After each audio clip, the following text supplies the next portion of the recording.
upset the established order, and everything becomes chaos. I'm an agent of chaos. Oh, and you know the thing about chaos? It's fair. I make sure that they hear me loud and clear if they ever wanna beef with me. Not a racist, I hate equally. Get in my face in black or white, it doesn't matter, I'ma break your teeth. It's like joint, I broke the internet, we're not a racist, and the song was great, but truthfully, what I'm amazed with is the racist in response to it. Black people saying a white dude snapped, but a black dude didn't in response to it.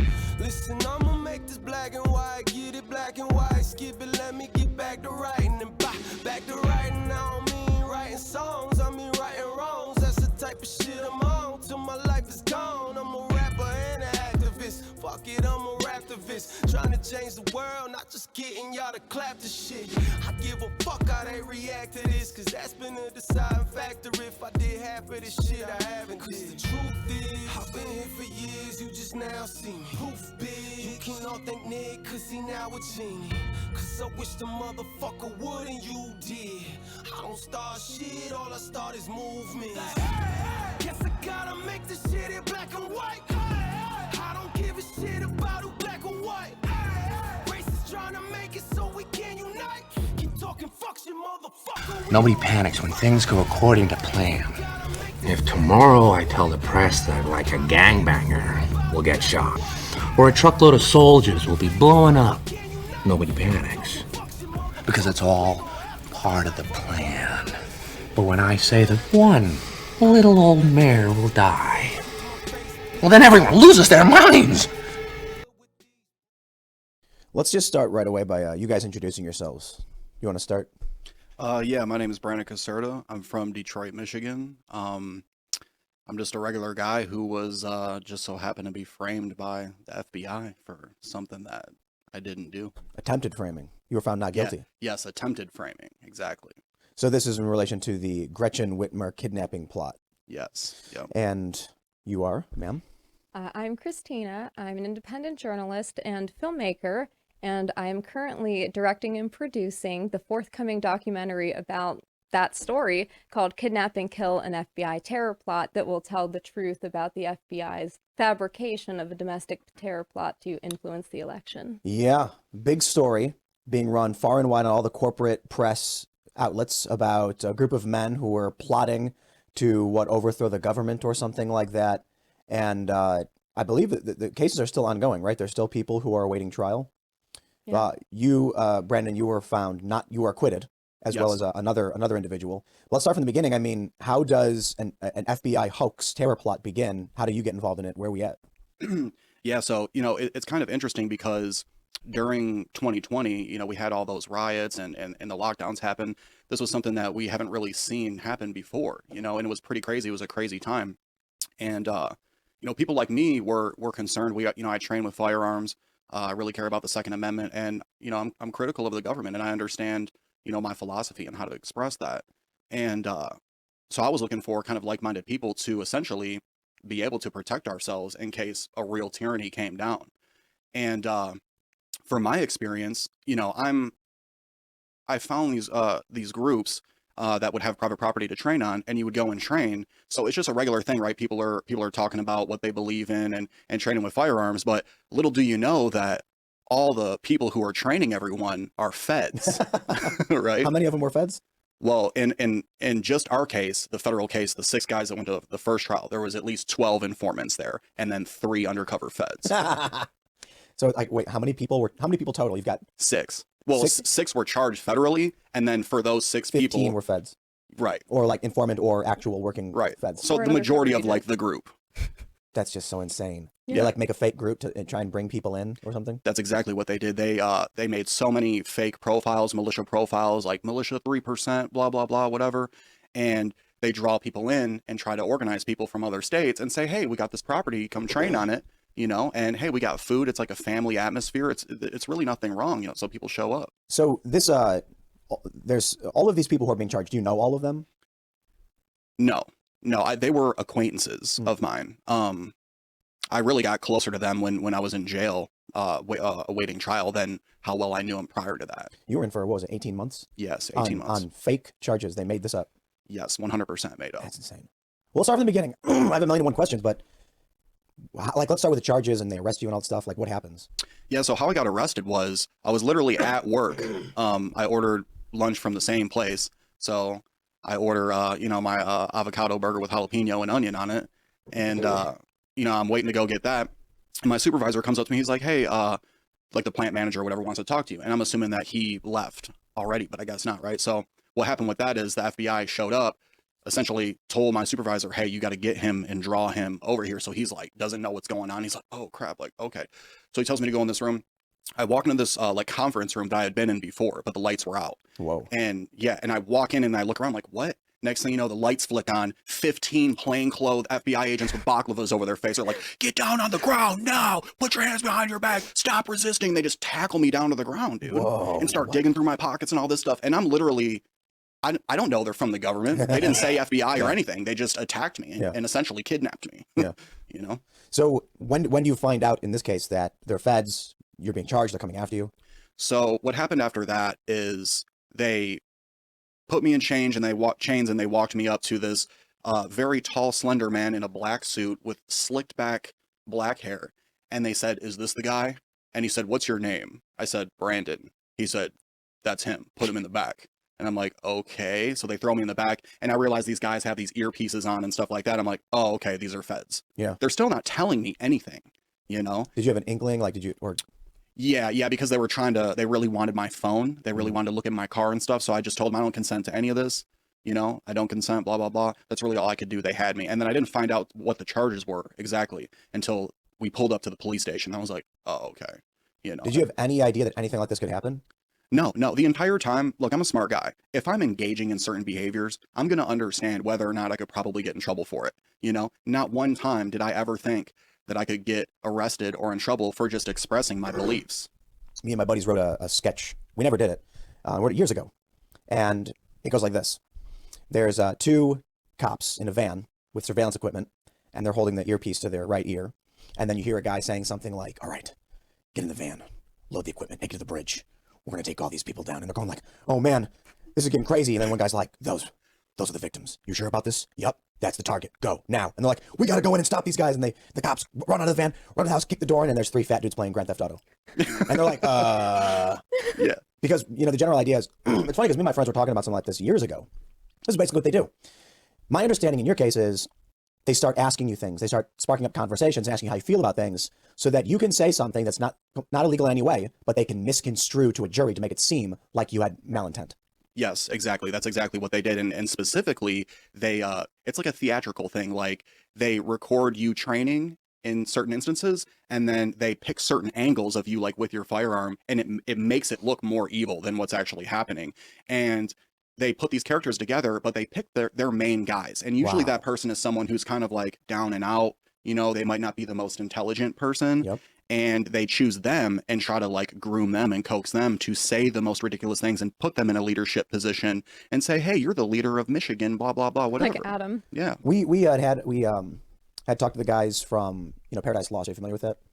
No. The Satanic Panic story from the 90s. Oh, yeah. 80s, 90s. Early 90s, I think. It's been a while. It's been a month or so we hadn't. But this is the general story. The cops find a guy who's not too bright, interrogate him to the point where he breaks down and just says anything. And then they say, now implicate these guys. And he does. And they go, we got him. Yes. Yeah. I was reading one quote in particular. It's like the notable quote, I suppose, where they claimed you said something to the effect of, if it all goes down, I'm going to be armed and I'm going to take action, or something to that effect. Mm-hmm. Yeah. Can you speak to that? I mean, what is that about? Is this you saying like, I'm ready for war? Or is it you in a hypothetical scenario where they're telling you you're being attacked? Like, what is this? Yeah, that's exactly what it is. So what had happened was I was pretty angry that, 2 weeks prior to me actually getting arrested, I kept getting harassed by police. Like they were making up reasons to pull me over, and they pulled me over and for just like a bullcrap reason, and at the time it's like I'm trying to pay my bills and stuff. So now I got to like owe like $200-300 for this ticket. So I'm very frustrated.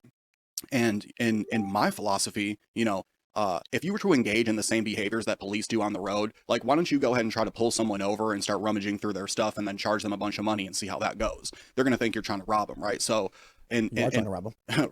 right. So, after getting robbed, I was like, frustrated. And I was saying, like, look, people that engage in this behavior, this is theft, this is robbery. And look, if this all goes down, I'm going to defend myself. You know what I'm saying? If tyranny happens, I'm going to defend myself with my firearms.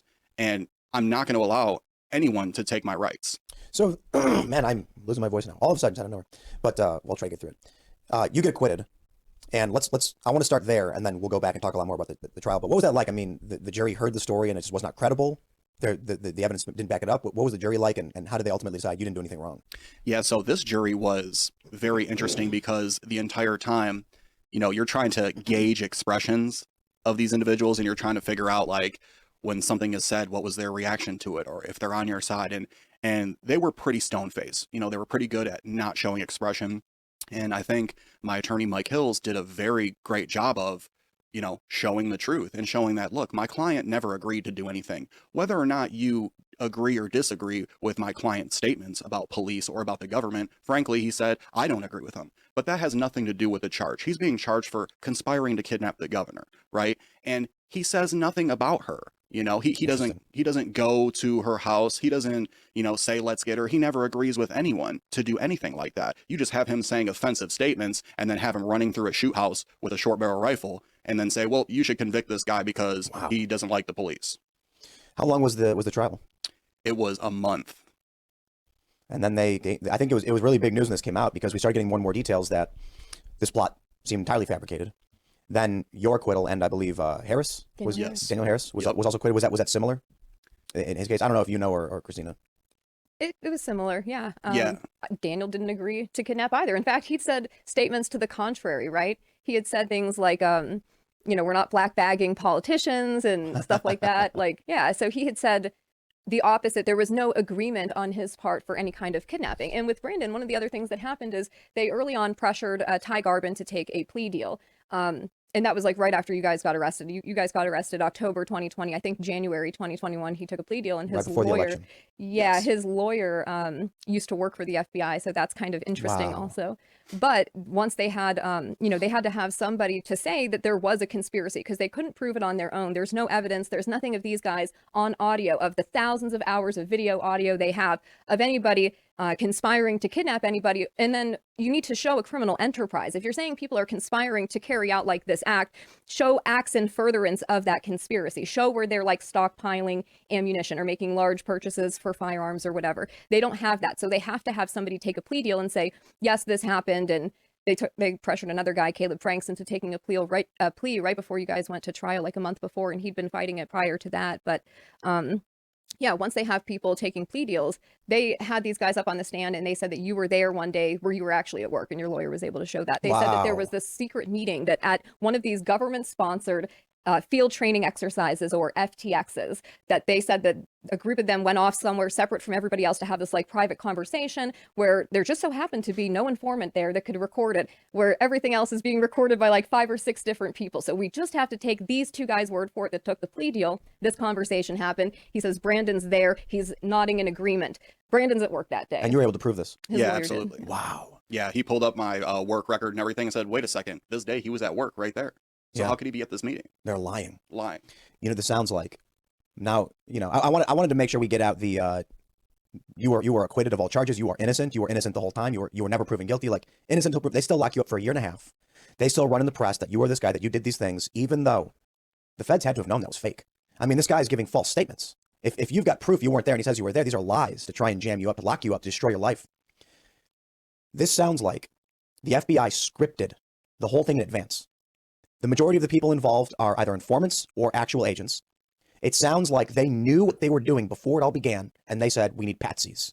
So we can create a fake circumstance to manipulate and steal an election. That's exactly what happened. In my investigation into this, what I've looked at through the documents from the discovery and everything is that absolutely, there were certain people involved that were under surveillance online for years, like Barry Croft. He first came up on the FBI's radar in 2017 for things he was saying online, anti-government sentiment, they call it now, or whatever. And they have these informants that are undercover online. They have undercover agents who operate numerous identities online. They call them online covert employees. They're actually FBI agents. Wow. So one of these undercover feds, who I think they ended up introducing into the group, he's posing as just a regular guy online, like a militia guy, using the name Mark Woods. That's not his real name. His real name is Special Agent Mark Schwiers, and he should be very ashamed of himself for what he did in this case. Or he should be criminally prosecuted. He should be, Yes. along with Timothy Bates, who was UCE Red, who posed as a explosives expert towards the end when they needed to get these guys on something. But yeah, they planned the entire thing. They were monitoring these guys. They give their informants access to a database. This was interesting, and this is in their file for one of their informants, who happens to be, by the way, a 20-year felon who has fraud charges and pedophilia charges, Wow. which, by the way, the FBI kept out of their own paperwork. That had to be independently verified, so they don't even put that in their file when discussing his lengthy criminal record. Yeah, this is the kind of people that they're using as informants. They give him an access to a database of Americans they want to target. So we have to ask the question, why does the FBI have a database of Americans they want to target? What's the criteria for being put in that database? Is it being run through social media? Is that why they have all of these agents undercover there? The FBI created pro 2A groups, like pages for militias that didn't exist, and they scripted the whole thing. Yeah. They knew in advance they wanted to do. It sounds like the real plotters are the FBI. Yeah. The FBI agents in particular. And man, I hope I'll be a little partisan in this one. I hope Donald Trump gets elected and then criminally prosecutes all of these people. That should happen. Yeah. These Yeah. informants are, no one really is auditing this program, the informant program. We know the FBI spends like $530 million on it a year, but there's no oversight. There's no transparency. Some of these informants, they're just there kind of like as sleeper cells. They get activated when needed. So a lot of these guys, they're targeted that way. The FBI finds people who are saying things online that are like, oh yeah, like this is someone that'll make a good patsy. Or for Brandon, he's got tattoos, he's got gauge ears, he likes heavy metal music. They're like, oh, this is the kind, we want this guy to be, front and center. So they look for people like that. And then they have so much data about you online, and they'll have their informants and their agents reach out to people online and spark friendships with them. So Barry, for example, he had informants reaching out to him in 2019, 2020, befriending him online, pretending that they knew one of his friends who died and was going to attend the funeral. And they kind of met up with him that way. And so they're driving this thing before they're introducing these guys to each other. The co-defendants, they don't even know each other. The FBI informants introduce them to one another and bring people together. And we're talking about months and months of surveillance against someone, 6 months, 7 months, 8 months, with no criminality happening. And they're still continuing to use taxpayer dollars. Wow. Fourth Amendment violation. Right. Absolutely. Right. Maybe I'm jumping the gun on this one, but are there any plans for civil lawsuits, civil litigation? Honestly, yeah, for me, absolutely. One thing we're a little bit concerned about is just the qualified immunity thing, right? A lot of times, qualified immunity is very broad and they can get away with like a lot of stuff, but my particular thing is I absolutely believe that my case could be won because number one, the defense was we did an entrapment defense with no agreement. The fact that I was acquitted by a jury shows that the government attempted to entrap me. Yeah, malicious right? prosecution. Right. And they attempted to entrap me, which is illegal for them to do, and they engaged in the criminal activity. So because of that, I just need to find the right attorney who's willing to go up against them. I think they're out there. I think you'll Yeah. find them. Do you believe that this whole fiasco did influence the election in Michigan? 100%, absolutely, because it gained sympathy for Gretchen Whitmer as well because of the hard tyranny that she brought down on Michigan with all these super strict lockdowns. You couldn't buy seeds, you couldn't go gardening. You know what I She mean? arrested that barber, or a barber got shut down or something like that. Yeah, the barber, you couldn't get your haircut, all that stuff. And people were, the people of Michigan, are not, they may be a little bit, they're lefty in like some of those cities like Detroit and stuff, but the majority of Michigan is not down with lockdowns and stuff like that. So, in the jab or whatever. But yeah, people were angry about that, and it was a good way to influence the election. They arrested us in October, an October surprise. Yep. FBI has been known to do that, and it gained sympathy for her and said, oh, look, I'm a victim. These dangerous, white supremacist militia guys were trying to, attack me and put me in jail and all this stuff. Feel sorry for me. I think things are going to get bad. I've talked about it quite a bit. I think we're watching it. And your story is a component in what I often talk about, a looming civil war or something like that. I just recently talked about this because with the arrest of Donald Trump, we are in, once again, uncharted territory. But I say once again because it keeps happening. And so we're at the point where the sitting president's administration has arrested their main political rival. Never before in American history, but something we see in banana republics, something we see in pre-revolution or pre-Civil War. And so I put a segment together where I went back to 2017, an article in the New Yorker that said, are we headed towards a civil war? And this was because of Charlottesville. They talked to a national security expert who said he believed there was I think he said 60 some odd % chance that in the next 10 years, there will be a civil war in this country. And the writer, and this is New York, this is a liberal publication, said that she spoke with several, I believe it was a woman, spoke with several national security experts who put the range between 5 and 95% likelihood based on what we were seeing in the United States at the time in 2017 and what they had seen around the world. The similarities were so shocking that the consensus among the experts was around a 35% chance in the next 10 years, and this is from 2017, that there would be some kind of civil war in the United States. The way I often frame it is, if I went back to you in 2017 and told you that a man with a communist Black Lives Matter tattoo on his neck would put 2 bullets in the chest of a conservative in the middle of the streets in Portland, you wouldn't believe me. You'd say, oh, what? That sounds crazy. If I would have said that the media would run numerous reports about a group of men, militiamen, who are trying to kidnap a governor to overthrow the government, you would say that would never happen. If I then went out and said, it turns out the story was a hoax fabricated by the feds to manipulate an election, you'd start laughing your ass off saying, now you've gone nuts. If I would have said on January 6th, hundreds of Trump supporters would fight with cops in the front of the Capitol and storm their way in the building, while several hundred others made their way, unknowingly through the back, and they called this an insurrection, you start laughing and saying, bro, you should write a movie. It's not possible. Every time something happens, I'll often say, like, it's escalated. Things seem to be getting worse. I want to just clarify real quick. I don't think it's apocalyptic. I just think we are going to have this tumultuous period, which I believe ultimately things are going to improve. And I think they are improving. But it's fascinating to me that, I go back to 2017. I make a video about this. I'm talking because of what happened in Charlottesville. And everyone I know, left and right, say, you're crazy. This is a clickbait article. The New Yorker is just putting out clickbait because it's shock content. It's going to make them money. And I said that I think the political conflict we're seeing between these factions in the streets is going to escalate. Antifa and BLM will go out and fight. Conservative groups, Proud Boys, Patriot Prayer, whatever it's going to be, are going to fight back. Democrats are then going to step up and say, hey, this is an opportunity for me to promote my political campaign, utilizing this shock content, which will then spread the ideology and the division, and it will ultimately reach higher and higher levels of government. I said that to a group of people, 2017, 2018, 2019, and they kept telling me I was crazy and I was wrong because the government would never allow something like this to happen. We have now gotten to the point where the sitting president has had his main political rival arrested in an attempt to put him in prison for the rest of his life. Clearly political. The Hillary Clinton camp smashed phones and destroyed public records, smashed phones with hammers, used open source purging software to wipe public records, all criminal. And we say, oh, but we're not going to prosecute it because it's too far beyond or whatever. And we say, fine. But then they go after Trump in this way. So my attitude is, I don't think it matters whether or not you think your side is right, the other side is wrong, whether you're left or right. Certainly believe you're right if you think you're right. I think I'm right. Right? You guys probably think you're right. What matters is the conflict is happening. And so the reason I bring this up is, in your case, as I mentioned, if in 2017 you were to go to someone and say, October 2020, the feds will announce a militia was plotting conspiracy to kidnap a governor. Several of these men will be arrested and charged. 2 will plead guilty. You'd laugh your ass off and say, shut up. You're crazy. Right. We're 3 years beyond this. 3 years beyond this. Of course, you were acquitted. It was a hoax. The fact that the initial story was men try to kidnap governor or plot was shocking enough. I think it's 10 times as shocking now that FBI stages hoax to manipulate election. It's one thing if a group of random guys get together and come up with a crazy idea. And we say, yeah, they're crazy people. Out of 330 million people, you're going to find some crazies. But then when you find out federal law enforcement actually did, provably true, our elections intentionally. Now we're talking about the highest levels of government engaging in active conflict against the American people. Yes. Yeah. That's how I see it. That's exactly right.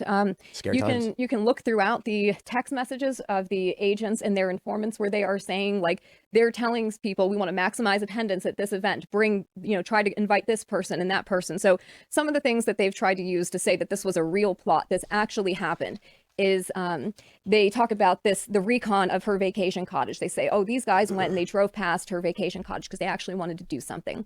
They were planning something. Well, you can look in the discovery and look at the text messages. The FBI agent has planned the first ride along. He's saying, invite this person, try to invite that person, do this and that. In the vehicles, it's FBI paid for vehicles.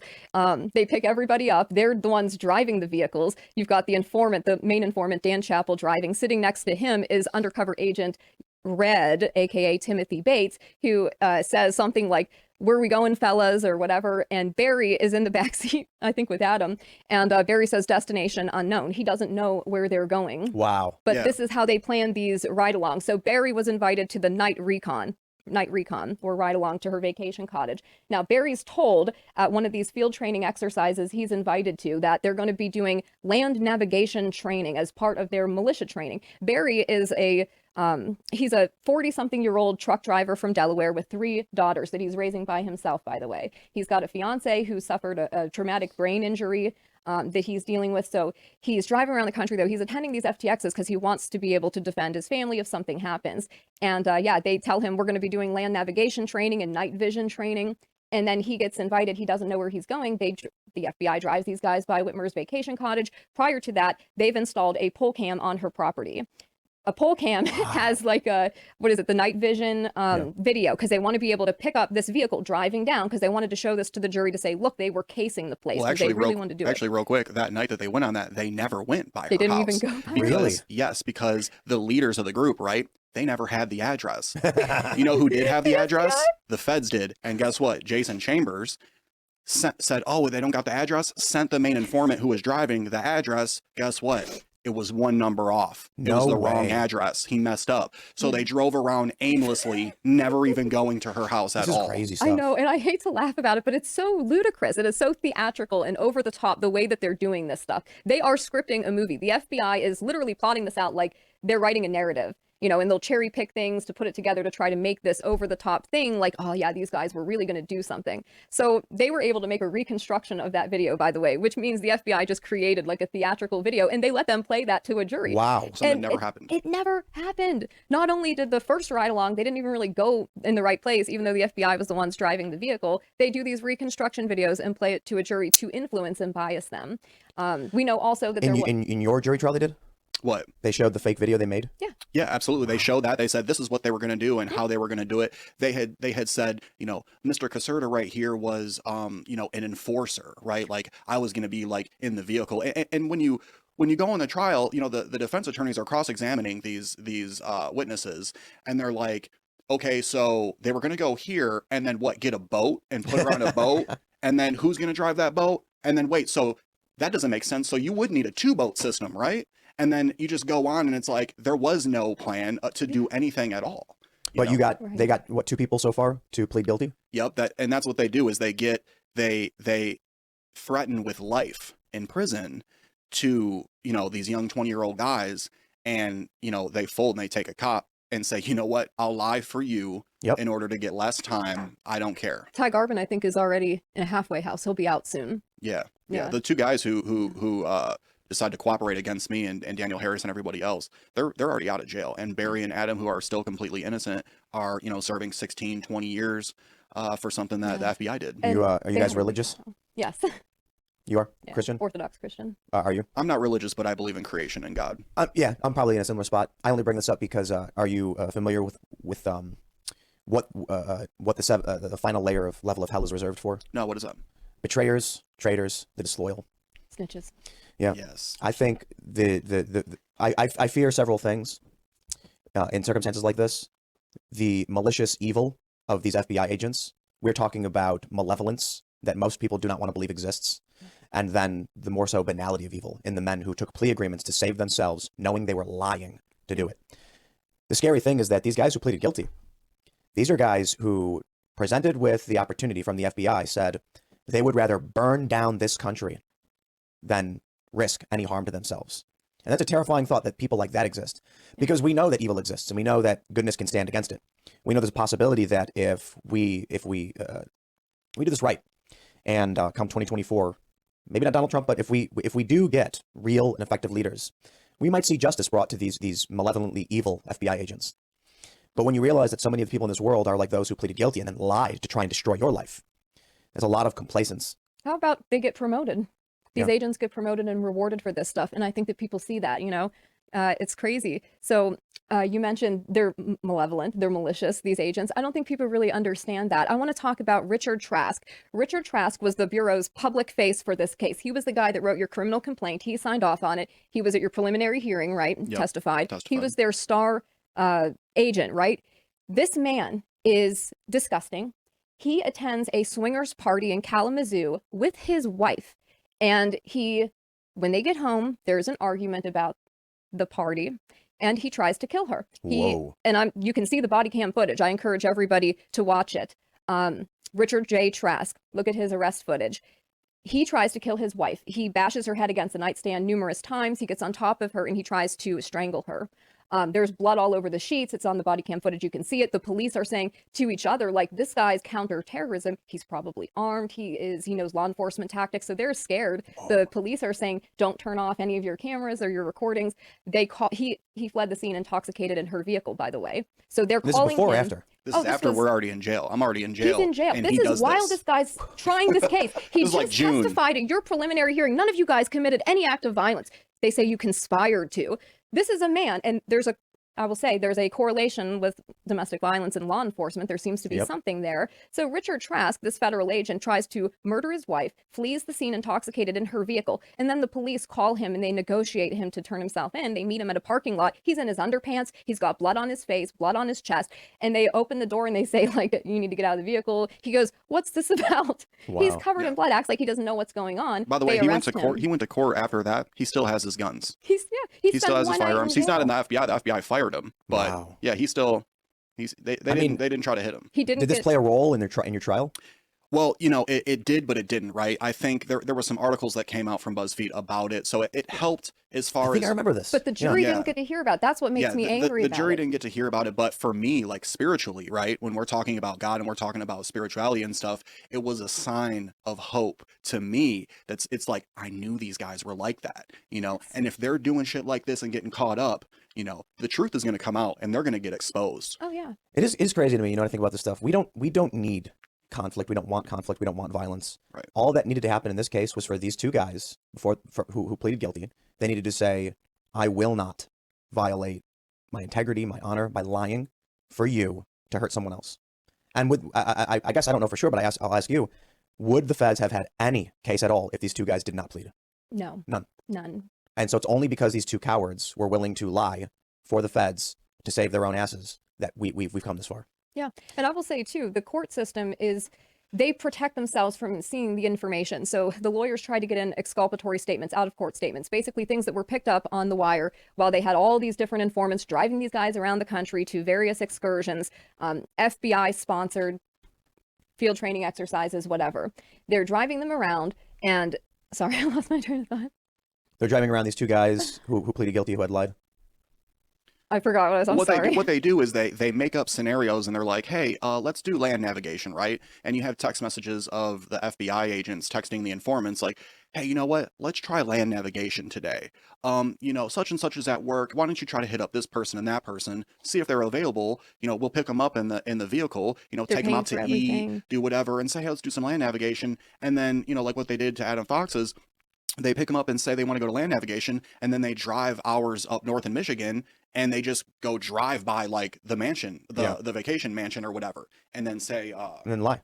right, and then say, yeah, he wanted to do that. They give him a pen and a piece of paper and say, hey, here, why don't you draw a map of the area? No, they drew that. They sent him pictures. The FBI agents sent him pictures. This agent, Lauren Hastings, who was posing as a woman named Elise Marie, which was the girlfriend of another agent that was posing as somebody else online. They sent him, the FBI took pictures of Mackinac Island and they wrote markings on them. And then they sent them to him in Facebook. And then the government used that against him. And they said, oh, look, he got these pictures together for Mackinac Island and he was showing people this because he wanted to go drive by her house or whatever. They did stuff like this all the time, though. Like you had these informants telling some of the targets of their investigation, oh, I've been banned on Facebook. I want you to throw this out there. You've got a platform still. I want you to say this about this governor or, say this, just throw it out there and see what people say. They do things like that. And then they'll use those posts against them later to say, oh, look, in February of 2020, he's complaining about a governor on Facebook. And it's like, well, in February of 2020, you had multiple informants that were working him and manipulating him and telling him to do these things.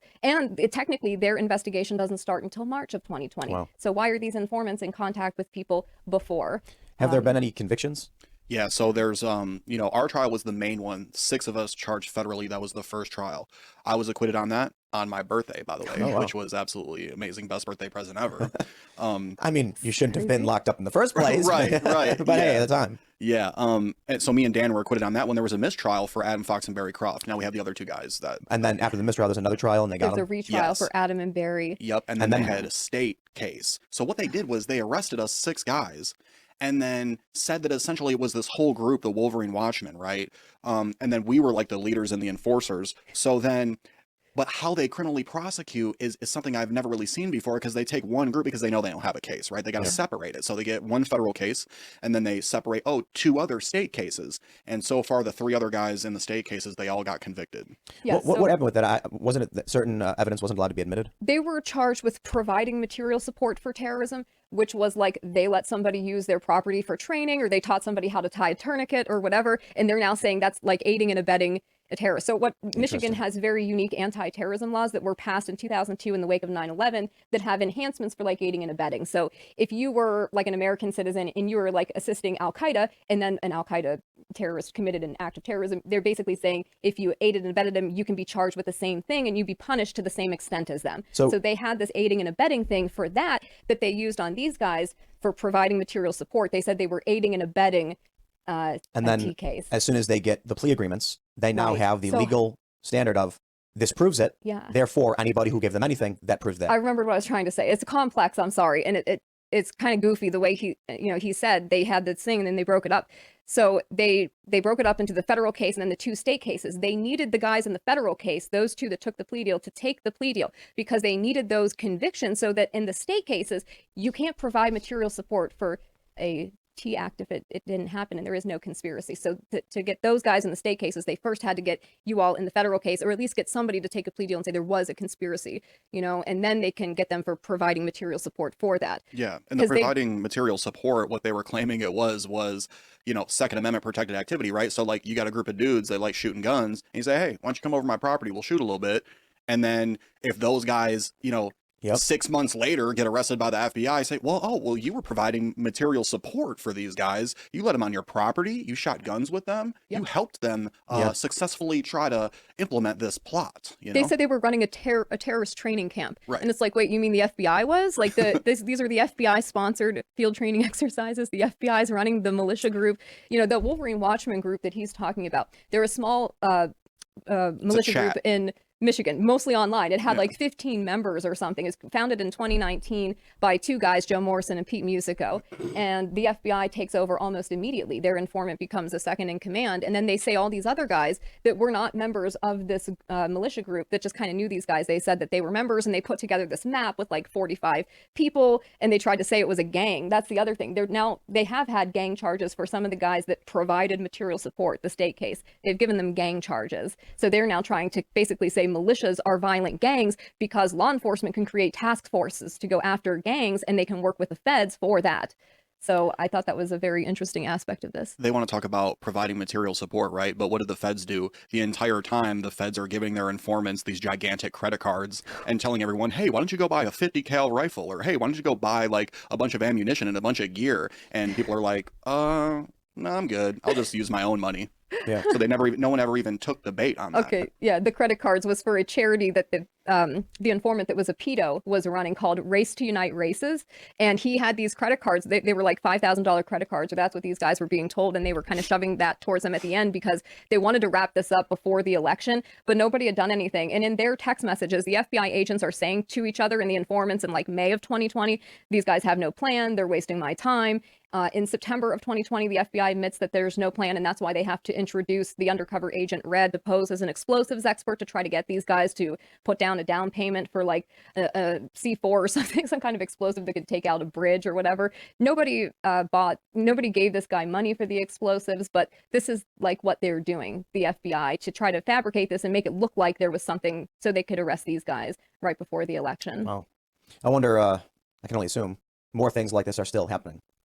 Yeah. So what's weird is it seems like this case springs out of like a bigger operation that it looks like the FBI was involved in going back to 2018 and 19, where it seemed like they were interested in infiltrating the Midwest militia movement. They created a fake militia group called the Midwest Coalition through one of their informants. The informants in this case, a lot of them were posing as heads of the state chapters of a fake militia group that the FBI completely fabricated called the Patriot 3%ers. It didn't exist. Steve Robeson, an informant, was posing as the head of the Wisconsin chapter. Jenny Plunk, another informant, was posing as the head of the Tennessee chapter.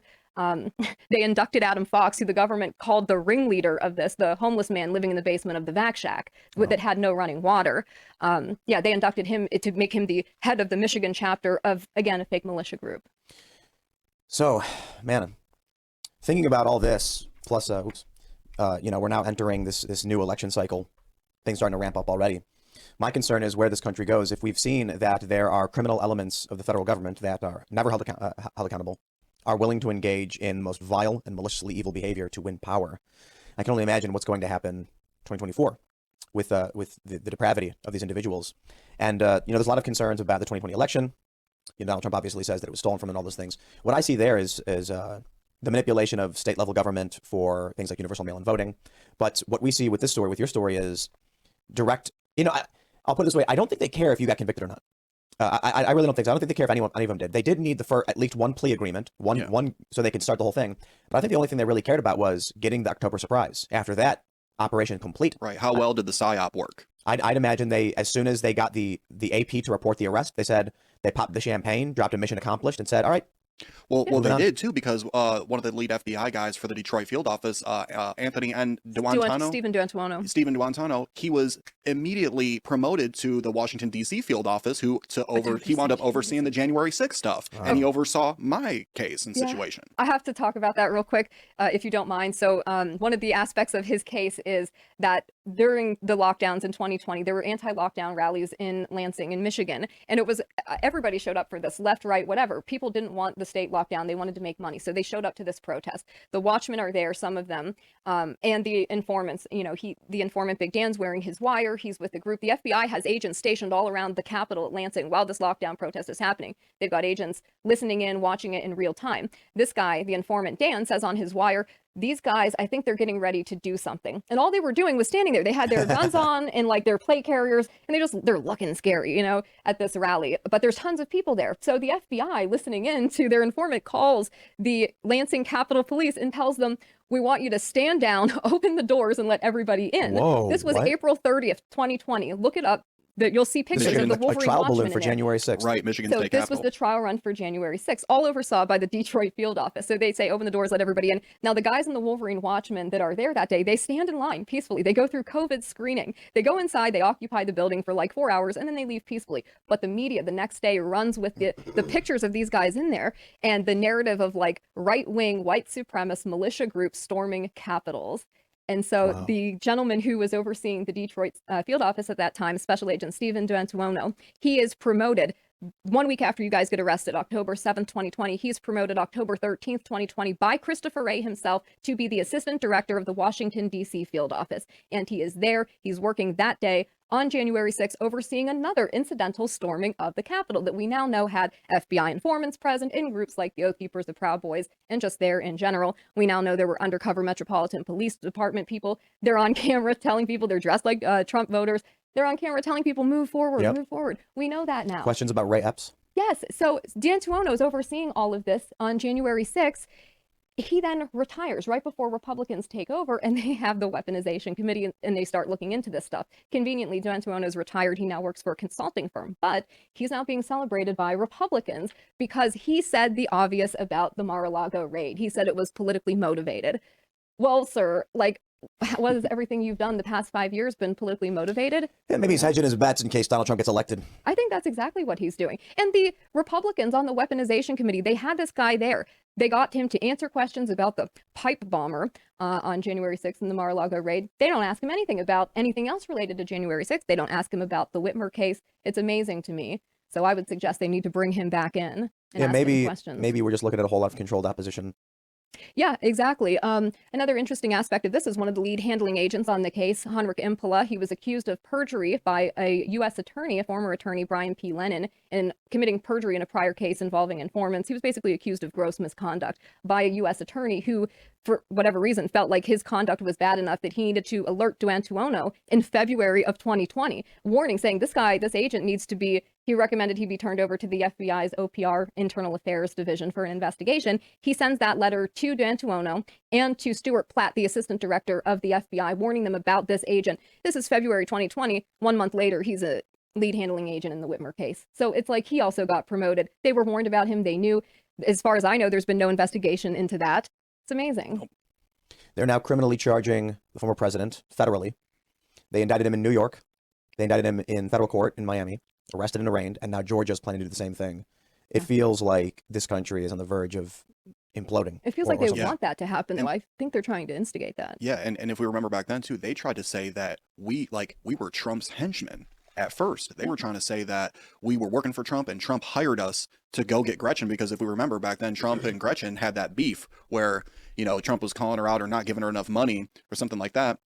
And so the government, along with the disgusting corporate media, decided to say, oh, these were all Trump supporters and blah, blah, blah. Well, then a video of me leaks out where I'm like criticizing Trump, because the bump stock stuff and stuff like that. And they're like, oh, wait, hold on. He has an anarchist flag in the background. Wait, he's not a Trump supporter. They tried to say I was like Antifa. They couldn't put me in the box that they wanted ultimately, and that's where they failed about the whole Trump thing. No, they tried to do that with the Boogaloo Boys.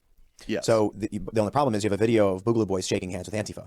Yeah. Because these and, guys don't fit the narrative the media was trying to create, so they just lie anyway. But then you get a viral video where, I can't remember what it was, it might have been like SF or something, where Antifa says, you stood with us today, we thank you for this, and shakes hand with some Boogaloo Boys who are not hardcore right, Trump supporting militia guys or whatever. They're, yeah. I'm not going to, presume to know everything about them, but that certainly struck a hole in their narrative. Yeah. But you mentioned it seems like they're trying to instigate it. And I have to wonder, you can't look at what they're doing and the degree of sophistication required to pull off a plot like this. Well, it's not the smartest thing in the world. It certainly takes some degree of sophistication.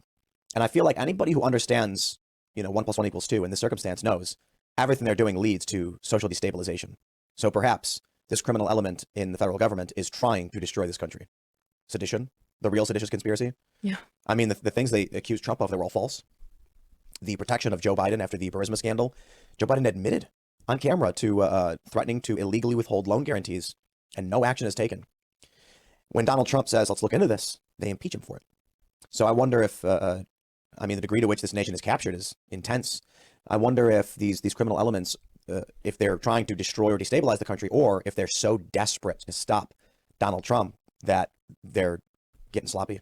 They're going to the most extreme degree possible. Yeah, I think it could be both. I mean, they definitely want to destabilize because, they can't. It's when we look at tyrannies that have happened in history, these things happen kind of slowly over time, and they don't just like show up with guns and just take you out by force. This has to be built up. So it's a good excuse if you can politically polarize, the entire United States population and get as many people polarized as you can, and then start aggressing and pushing certain psyops and dynamics where people get mad about this or that. And then once something violent happens, whether the feds got to create it or not, it doesn't matter because they can bring order out of that chaos that they created. And right now the FBI is creating crime in order to stop crime. But they've always done it, right? Right. Historically, the feds are notorious for providing the materials to their target and then saying, aha, look. And it's like, if you did not do this, there would be nothing. Right. Yeah. Some they've done it with Muslims. Whenever they try to justify their own existence, now they're doing it to try and steal elections. That's a scary thought. Yeah. I'm curious where do you think this all goes? I mean, we're at the point where the president has had his rival arrested. So what happens next? I mean, I don't know what is going to happen specifically, but what I do know is that what we can do is, look, organize with people you love and care about. Stay close with people and talk to each other about what's going on in the world, because we need to pay attention. Have some storageable food, get some training with firearms, have some backup water filtration systems, and prepare yourself just in case something happens, because you want to put yourself in a position where you're able to sustain yourself for a long period of time without relying on the state for that. And then you want to have a community of like-minded people who understand morality, who understand principles, who understand rights, so that you guys can work together to protect yourselves. Because, you know, whether the government's coming down on you or not, if a situation like this happens, and whether the dollar collapses or whatever it may be, there's going to be people out there that didn't prepare like you did, and they're going to want to take what you got. Yep. There's the what is the saying? The people who are stockpiling but are unarmed are just storing food for those that are. Exactly. Yep. Yeah, you know, we talk about you know, what you should do in the event of a catastrophe and things like this. I feel like with everything we've seen with Bud Light, the people are waking up. They're starting to realize the media has been lying to them more and more and more. They're starting to feel more and more comfortable. And so I think what we're likely to see is these criminal elements of government that, I mean, these are discernibly and provably criminal elements. Joe Biden admitting on camera that he illegally threatened to withhold loan guarantees. I mean, more and more information is coming out. So the clearly criminal elements, plus the Hunter Biden stuff. Come on. But the more I see here, I think they're losing. I think the things they do with you and others are acts of pure desperation in an attempt to, it's the death throes. It is when someone is drowning, they start splashing around violently and crazily. And I think that's what we're seeing. My prediction is, well, a lot of people are predicting very, very dark and catastrophic days in the next year. So yeah, I think you're going to see a lot of crazy stuff. I think you'll probably see rioting from the left. They'll try and weaponize that.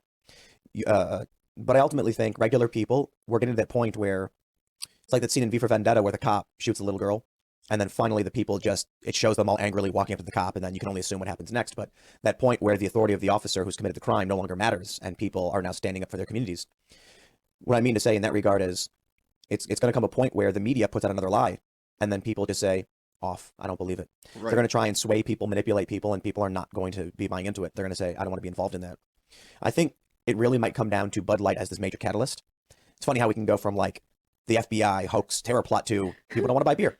But the not wanting to buy beer thing is significant, because what it shows is that people may actually be more scared to be the person buying the beer than to be the person boycotting it. And when that cultural shift happens, the machine has collapsed. So, you know, I'm hearing stories of prominent personalities who are totally not political going on their shows and being like, I'm not woke. You know, I'm not involved in any of that. I'm not like them, I swear. Because this machine narrative is becoming perceivably unpopular. People are starting to find that, you know, if they're on the other side of things saying, hey, we don't want this stuff, they get more views, they get more traffic, they get more likes. And this shift is maybe partially due to Elon Musk buying Twitter. It could be a massive cultural tsunami that they could just not control. But their attempt at subverting this country and manipulating it it's ultimately failing. So I'm fairly optimistic in that regard. You know, I look at your story, actually, the acquittal, and I do think their ultimate goal was just the news story. That's what they wanted, to manipulate the election. They got it. But now they can't control the aftermath. So it seems like it may be a Pyrrhic victory. They probably influenced the election and helped Whitmer get elected. It was shocking that we saw these people get reelected. Right. But then they can't control what happens next. And so now it feels like short term. You know, maybe as we move forward, things are going to start restabilizing. So my prediction right now, as it would seem, is the stuff we're all talking about with the FBI and these manipulations still happening, probably going to be worse. Yeah. But I think it'll have much less of an impact. The next time they do a plot like this, I think a lot of people are going to be like, do you believe this BS? I don't believe it anymore. Right. Yeah. That's ultimately, like, you know, the solution too. If enough people understand that it's a lie, you know, no violence needs to happen. There doesn't need to be any force required, because enough people understand the truth, you know? And if they say, you know what, in my mind, like, the authority that you claimed you have doesn't exist in my mind anymore. Therefore, whatever you're telling me to do, I don't believe it. It's not legitimate to me. Yeah. January 6th, you know, they really wanted to hammer that one, but I think it's not working. No, that's falling apart. I think even like normies are questioning January 6th now. I think all of their narratives are falling apart, and I think they're very desperate. I really do think that this is sort of like, you know, the end of the empire. And like you said, when an animal feels cornered, it lashes out kind of crazily. And an interesting thing about their case, like, that's the purpose of doing a documentary about it, to tell the stories. I learned so much more about it investigating it myself and doing the documentary, talking to these guys personally, than I did from any media story, and even listening into the trial myself. There's so many things you don't know. And to tell that full story, I think a documentary can really reach everybody. And I think it takes something like that to show people that the FBI lies so much. They're not good people. And I think that for Americans, we've been raised with shows like Law and Order, CSI. Americans have this idea that, like, lawyers and FBI agents don't lie, or they did for the longest time, right? You watch Law and Order, I think actually they did it for SVU, for instance, did a very good job of showing how evil the law enforcement could be.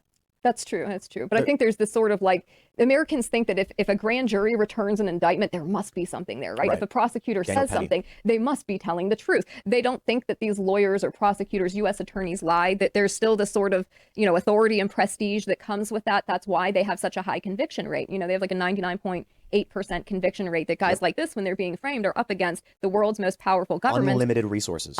Resources. I think a local outlet, Wood TV, I think they investigated how much money, and your defense lawyers, the FBI, spent trying to frame you guys, and it was like $6 million. Wow. They had drones flying over these guys. They had planes flying at like 15,000 feet, following Barry as he's like driving his truck as a long haul trucker for almost an entire year before they start introducing him to his co-defendants. It's just amazing. And I think people really don't understand that. But I think seeing it, though, takes away that power that these people have. Because once you peel back the curtains and you see it for what it is, you understand that this is not legitimate law enforcement activity. There wasn't a crime in motion, and an informant just observed and reported back to law enforcement what was happening so they could stop it. This was the FBI manufacturing it, planning the whole thing, introducing people to each other that didn't know each other, staging the theatrical FTXs so they could film them. They built the shoot house. The FBI built that, not these guys. They said they were modeling it after her vacation cottage so they could train and practice taking out her security detail. Their informants are picked up on a wire suggesting that you take out her security detail. They were the ones that made suggestions of firing some rounds into governors' homes. They're the ones that suggested... Which they call that de-escalation. They called it a de-escalation tactic. Them suggesting these crimes is actually de-escalation somehow. They said that we should put tannerite in different governors' driveways, shoot it and blow it up to send a message and mail the governors the shell casings. This is their informant saying that. They have another informant who's doing the same thing. He's trying to convince a disabled Vietnam veteran from Virginia named Frank Butler that he should kidnap and kill Ralph Northam, recruit a bunch of people in his area to help him carry this out. And the FBI informant, Dan Chappell, texts him a recipe to make an explosive from household items like Drano and sugar, and then tells him to double the ingredients. This is an elderly, disabled Vietnam veteran that the FBI is trying to coax into doing this stuff. It is just, it's malevolent amazing. evil. It's evil. It's wicked. Malevolent. There's the banality of evil and there's the malevolent evil. Yeah, they wanted it to be, by the way, like a multi-state terror plot. They wanted this happening in multiple governors' homes. They're just really bad at what they do, to be honest. I mean, we talk about this story and they may have succeeded with the news reports, but man, they were really bad at it. If their end result was a multi-state thing, I'm looking at it all, I'm hearing these stories and I'm just like, sending the wrong address? Right. I mean, come on, man. If you're gonna carry out a conspiracy, geez, these texting FBI the guys to each other, the informants, the agents texting each other. Well, let's talk about the questions of why they do it. Yeah. Why would they want to subvert and steal elections? Why do you think? I have a big, larger, worldly picture of this, but I'm curious why you think they did it. I think they did it because I think that they want to have control. I think they need to have control of the narrative. I think they want to influence things. And I think that they're just evil and wicked, and I think they like destroying people, and I think that they saw these guys from Michigan, working class white guys from Detroit, no one's going to care about them. Yeah. That's what they thought. Is that how you see it? Yeah, I mean, I think there's like an apparatus within the government that you can work up in. You have these agencies and, your politicians and your law enforcement and your judges and whatever, but it's almost like there's this like secret evil apparatus within it that's almost kind of like people know about it, and if you get in with this person, with that person, and you succeed at creating this fake plot or whatever, then you start getting promoted. So regardless of your position, whether you're federal law enforcement or a federal prosecutor, you can everyone has an incentive to advance their careers at the expense of somebody else, and ultimately that creates an even bigger conspiracy within the government that is orchestrating a lot of the evil that we see in society right now. I think my view of it is, as I mentioned, malicious, malintent, and the banality of evil. The banality of evil I would describe as how you're saying people are advancing their careers, so they're just doing whatever. You probably have a lot of people who are just like, all I know is they told me these guys are bad guys, so we got to stop them, right? And then you've got people who are like, yeah, I don't know a whole lot, but man, this is going to boost my career. One more prosecution, one more arrest, going to look real good as a plaque on my wall. But in the bigger picture, I think you have the malicious evil as emerging out of what they would probably perceive as being good intentions. The path to good. What does it say? The path, good intentions. The path of good intentions. The path to hell is paved with right. There you intentions. go. The path to hell is paved with good intentions. Yeah. There you go. Got it. So here's what I see. I see right now around the world you have many foreign nations saying they're going to be getting off the petrodollar. You have Russia and China. You have conflict in Ukraine, Russia trying to take the Donbass, Crimea, etc. I mean, Russia's always had Crimea for the most part, and now it looks like they're succeeding in controlling it. I mean, this narrative that Russia's losing is every single day it comes out, but then you look at the maps of Russian territorial control and they own the Donbass. It's like, how are you claiming they're losing? But I see the what they would describe as the liberal economic order. Are you familiar with this term? Mm-hmm. The Council on Foreign Relations calls it that. Post-World War II. Right. Yeah. Post-World War II, they said we want to prevent World War III, so we need to create a liberal economic order, a liberal world order where we have military bases all over, effectively world police. And I see within this two things. There are elements in the U.S. government that are concerned the petrodollar is about to fall. Oh, yeah. And if it does, the standard of living of the average American will plummet tenfold. We don't make things. No. We don't make things. No, we enforce the world. And so you end up with people who work at BuzzFeed writing garbage articles about Brad Pitt's junk, but getting paid $90,000 a year, which makes literally no sense. A working class tradesman makes, apprentices make less than that, even though they're actually fixing toilets. Right. Well, the reality is we print the money, we control it, we can make you do whatever we want. And so I believe there's elements of the government who feel we must do everything in our power, no matter who we have to sacrifice to maintain this system. And I believe this because, for one, we know about the economic order. We know about when it comes to the war in Ukraine, a lot of this is related to getting cheaper gas energy into Europe. Long and circuitous explanations of history to explain how this all ties into trying to frame this guy who's before me. But you have the Qatar-Turkey pipeline. The purpose here is they want to build a pipeline from Iraq through Syria, Turkey, into Europe to bring cheaper gas to offset the Russian Gazprom gas monopoly, which controls about 20% of the gas into Europe, jacking up the prices. Syria says, no, we side with Russia. This, conveniently for us, civil war breaks out in Syria, and we just happen to be opposed to their government. And then you get Crimea, you get this conflict, and it all seems interrelated. The reason we wanted cheaper energy into Europe is so that the European Union bloc could compete with China as China rapidly expands. Yeah. And the reason for that is because China is trying to get off the petrodollar and is encouraging more and more nations to do so, and they've done so effectively with Saudi Arabia. And when the petrodollar falls, we all become much, much poorer. So then you end up with this scenario. I'll take it to social media first. Elon Musk, I'm a big fan. He was recently presented with a conundrum. Turkey said, ban these people or we ban your social media website. And Elon said, well, that's not a choice at all. Take down 2 people or 1 million, lose access to this communication platform. What do you do? Well, there's the utilitarian approach. The needs of the many outweigh the needs of the few. So Elon did the only thing he thought he could do. He didn't think he had a choice. I don't blame him for it. But it's the same mentality brought forth by all of those who engage in, ultimately, in the end, what we would describe as evil acts. I'm not saying Elon's evil or what he did was evil. I'm saying it is a component that leads itself to how many grains of sand. I'll bring it to Jack Conte of Patreon. I had a conversation with him years ago when he banned several people. And the gist of the conversation was, I have been told if I don't ban this one guy, everyone loses their income. What do I do? My response was, call their bluff. Tell them, I dare you to shut down the income of the most influential people in this country all at once. And when they all say, why is my money coming in? I can tell them as CEO, guys, it is this financial service provider that took away your money. Stand up. Yeah. But the concern is, among the CEO, is the utilitarian approach. The needs of the many outweigh the needs of the few, which brings us to this political circumstance. People at the highest levels, not all evil, but I should say not all intentionally trying to just hurt and cause suffering. They think they're doing the most good. They always do. And so when presented with this scenario, if the Trump-supporting America First nationalists win, they will stop our wars, they will stop the foreign enforcement, the petrodollar will collapse, and this country will fall. So you choose, they say this, to these agents, to these government officials, you have the choice. We can sacrifice these 6 guys, just 6 guys, we can save 300 million. Or if you want to have 300 million suffer because you were unwilling to do what needed to be done, well, now you are the one at fault. I think this is the mentality they use to justify the things they do. I happen to be more of a deontological thinker in terms of morality, which is you cannot take an immoral act against an individual. The idea that they would try to destroy your life and sacrifice you. If we are to live in a society that does that, we're no better than the Soviet Union or any other communist dictatorship. Why should I fear the rise of a Chinese superpower that would suppress and oppress its people when our country does the exact same thing to maintain its power, its sphere of influence? The only difference becomes which religion and which financial institution has control. If we do not defend the rights of the individual, then there is no point in trying to preserve the petrodollar or any kind of global order. I could be wrong. I could be naive, thinking that there's this attempt at nobility among a lot of these people. It could really just be careerism, mindless, zombie-like march towards the destruction of people's lives for personal gain. That's probably a large component of it. I think it's both. Yeah. But I think at the higher levels, they're justifying everything they do, saying it's for the greater good. And they're utilitarians, which is funny because I brought this up before. Utilitarianism is typically depicted in media as the evil, as the bad guys. We don't trade lives, we don't sacrifice kids, things like that. Yeah. Now you're looking at people who are outright saying it's painful and it sucks, but we have to do it. And my attitude is like, No, we don't. We really don't. They say the ends justify the means. They're hoping that the ends will be a more prosperous country, American supremacy, no world war, etc. The only problem is we never meet the end. There is no end. We are constantly in this state of flux. And if this country has decided it will sacrifice your life for the betterment of other people, then we are the oppressive, tyrannical regime. Now, there's no end. You've done it. To these FBI agents, the ones who may think they're good guys, probably not the guy who was beaten trying to murder his wife. Probably just a bad guy.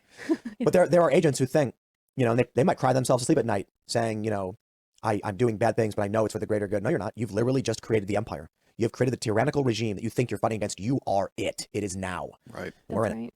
And I would say Jason Chambers, one of the agents that was handling this case, he was trying to leave the FBI and retire, and he was trying to launch his own private intelligence firm, a global intelligence firm called Exa Intel. And he was seeking like $1 million contracts to advise the government on cases of DT. And he was also seeking contracts with state governments to provide event security, venue security, Wow. which is fascinating when you look at what happened with the storming of the Capitol. It's Yep. like, while at the same time he's negotiating contracts to sell his products for lots of money, and then he tried to hide that. He also was apparently using some woman he was paying as a CHS, as a confidential source and informant. He was giving her envelopes of cash for work she was doing to launch his private company.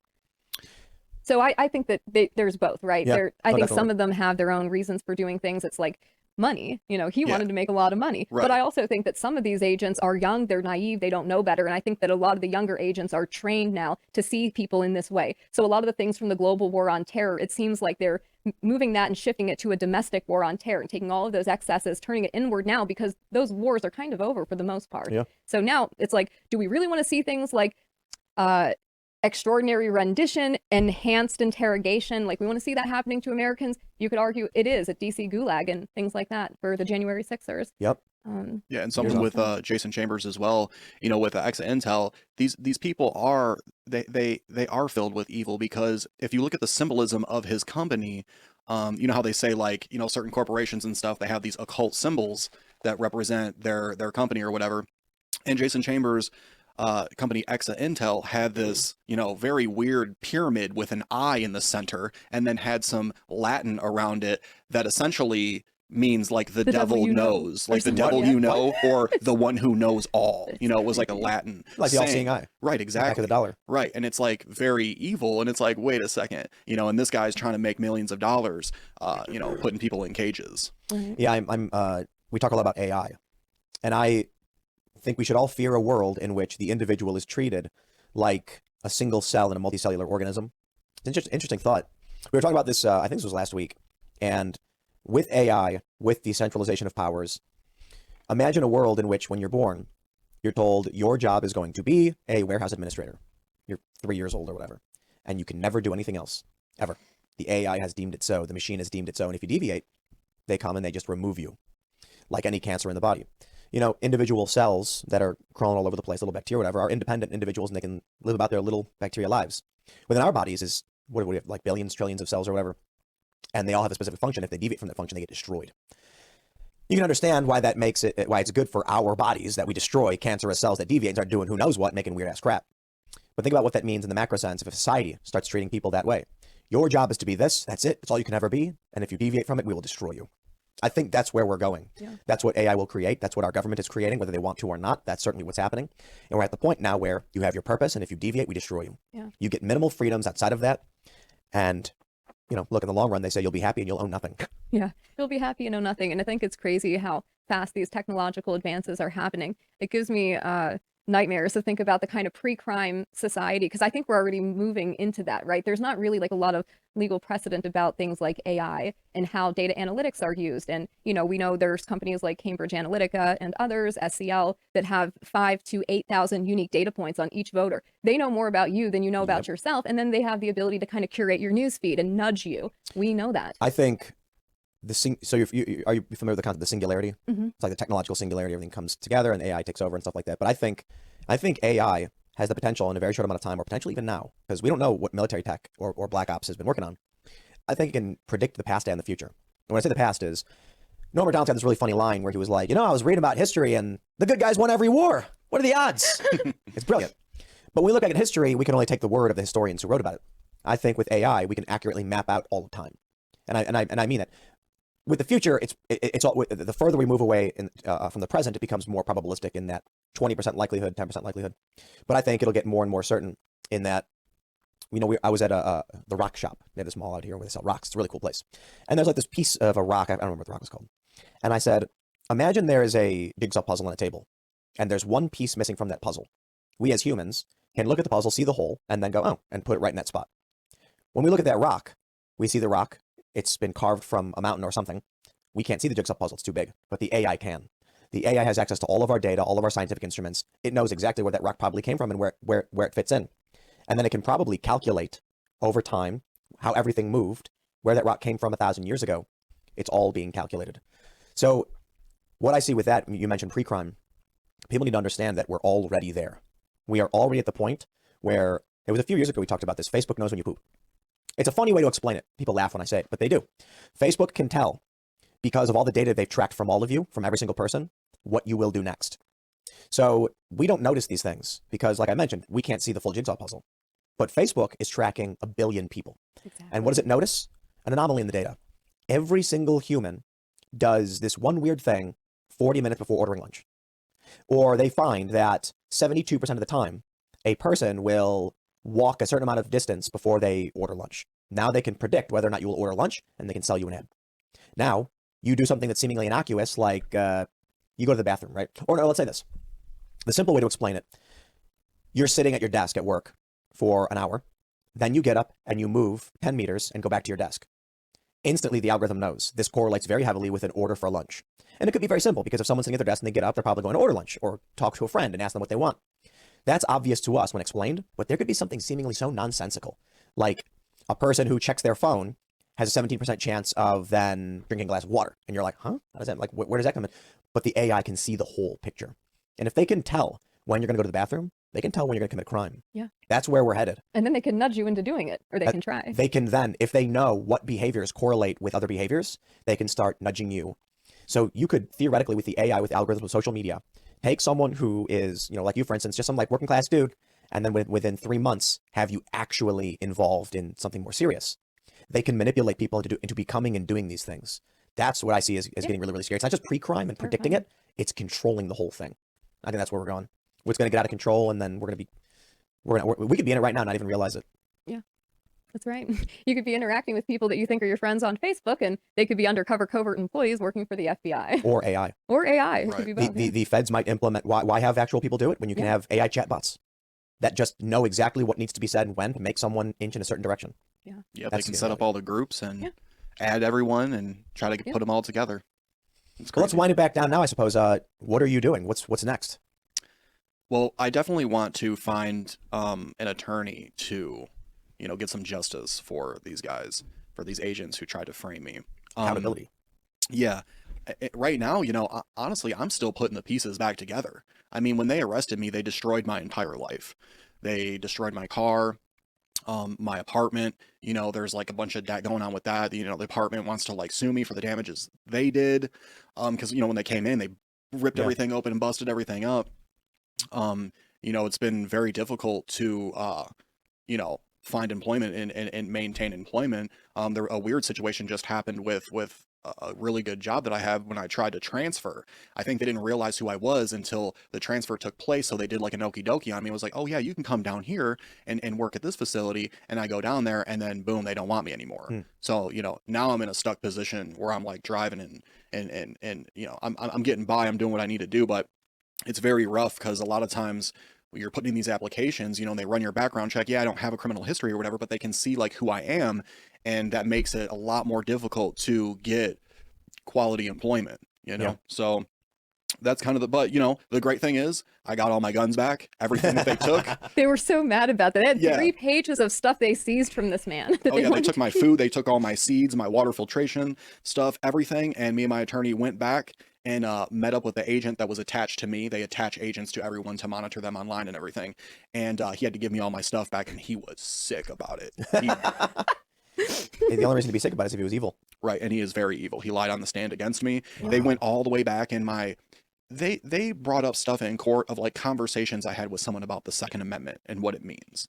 You know, and they just don't like the way I say things because I say it very plain and blunt. And yeah, so they just tried anything that they could to try to make me out to be a bad guy. And the jury said, you know what I think they said?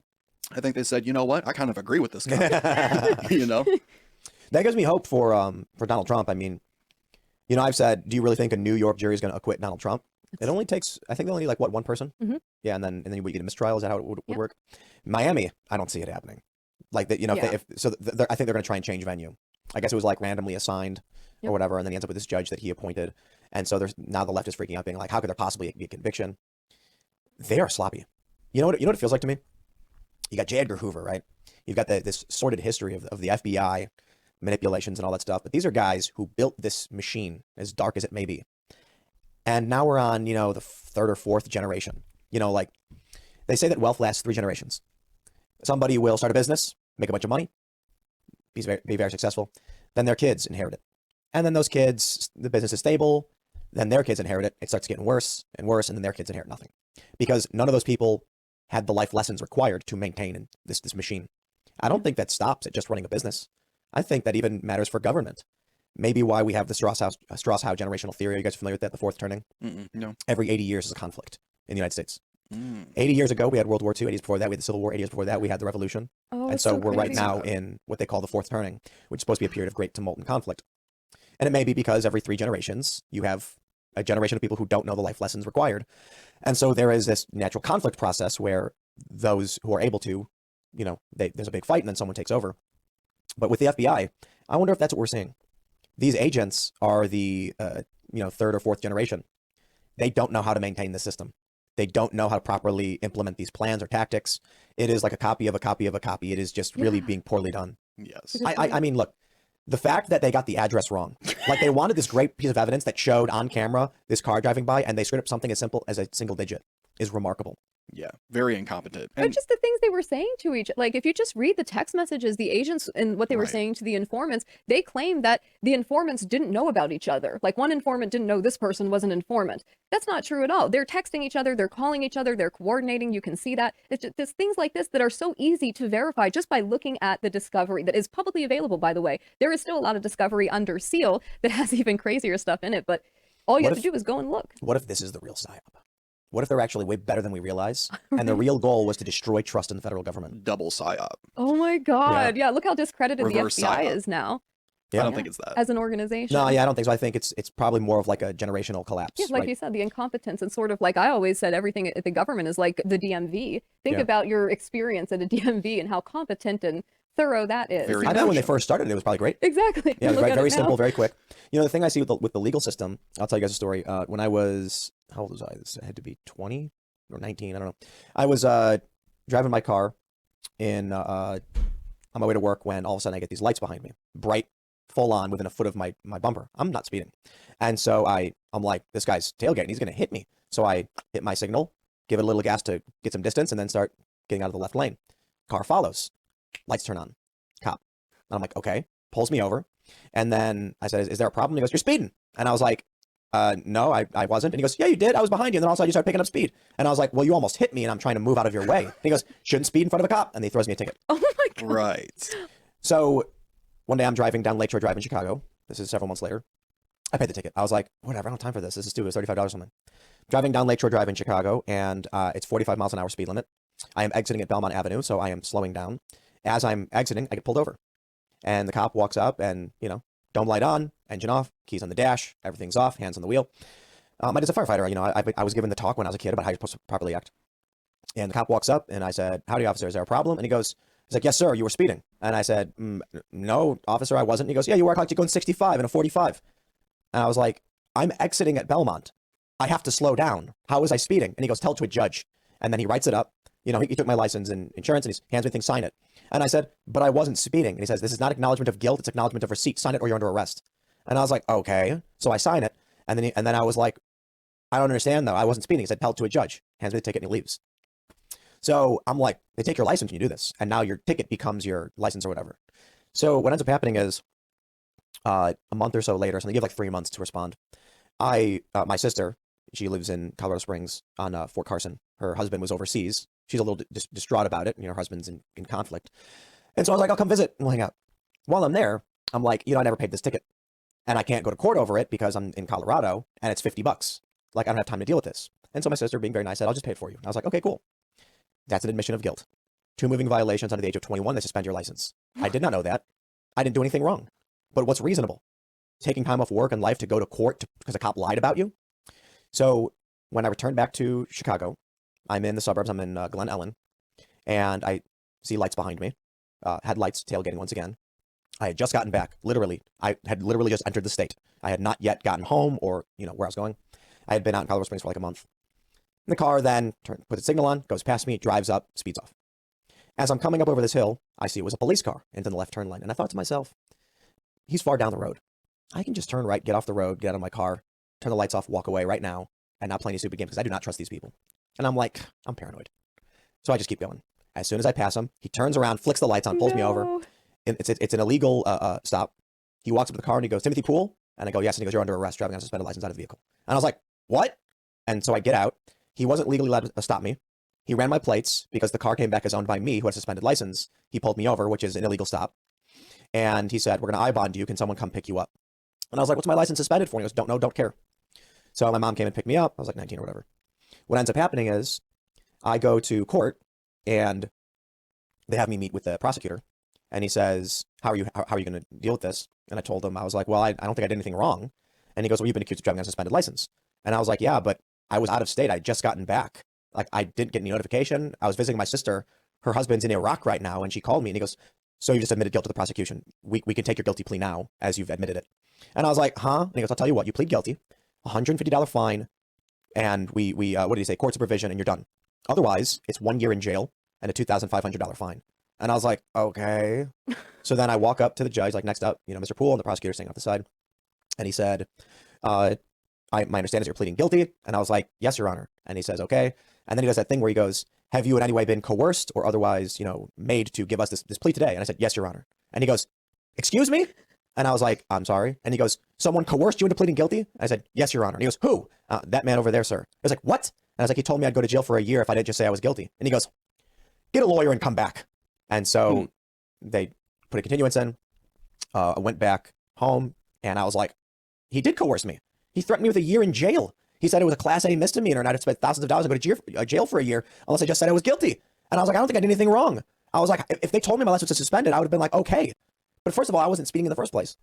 So I called the lawyer. Lawyer said the amount of money you're going to spend isn't worth it. Just plead guilty and pay the $150. So that's what I ended up doing. And how is it that we have a legal system that functions this way? I am just some dude who was working for an airline. I did not speed in those two circumstances. Those cops lied. But I did not have the finance, the legal capabilities to defend myself against these police officers who are lying. So the only thing I could do was just pay the fine. And then they suspended my license for it. And I didn't drive for like 2 years after that. And then they threatened me with a year in jail because I came back. And as soon as I paid the ticket, they suspended my license. And I had no idea. I would have just not paid the ticket. I would have just put not guilty. I'll see you in court. But they don't tell you these things. And then the judge basically allows this stuff to happen. That's right. I see this whole legal system as being completely callous, psychotic, and broken. Illegitimate, Yes, broken, absolutely. 100%. At their trial, Judge Yonker, he did a bogus hearsay rule where he basically said everything that they said that was exculpatory, that was picked up, we couldn't show it to the jury. They weren't allowed to hear about the misconduct of the 3 lead handling agents in their case. There was a lot of stuff they just wouldn't let the defense bring in. I mean, The judge mocked your lawyers and said, like, oh, Wow. quit wasting people's time with this crap line of questioning. He never did that to the prosecutors. Yeah, he put a time limit on the defense as well in the second trial. Yep. He said, oh, okay, prosecution, there's 2 key witnesses about to come up.